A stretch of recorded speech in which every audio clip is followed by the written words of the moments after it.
Wendy. I'm at the Smithsonian National Air and Space Museum with Beth and Marty.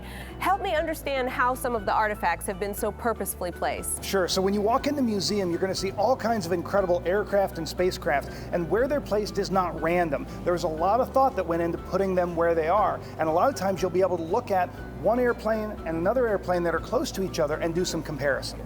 For instance, there are two airplanes very near proximity to where we're standing, both of which were flown by Charles Lindbergh.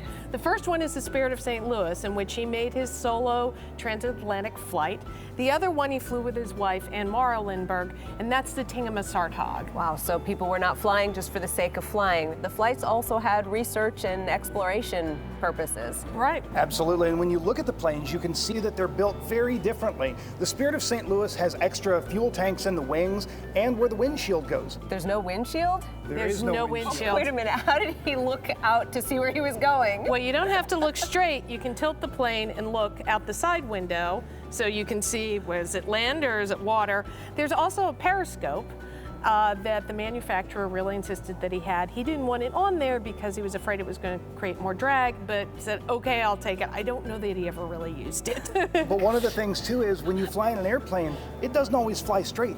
It slides side to side, and you can feel that when you fly just on a commercial air flight. And Lindbergh could do that intentionally to be able to look out the side window to see where he was going. That's great. The Tingamasartog, on the other hand, has pontoons so that it can land on water.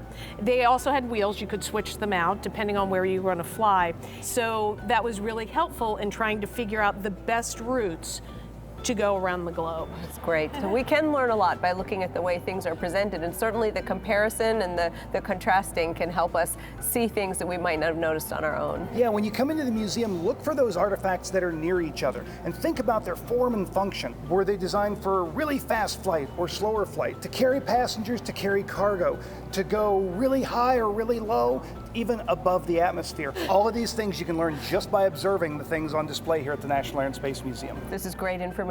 Thanks so much. No problem. Enjoy your visit.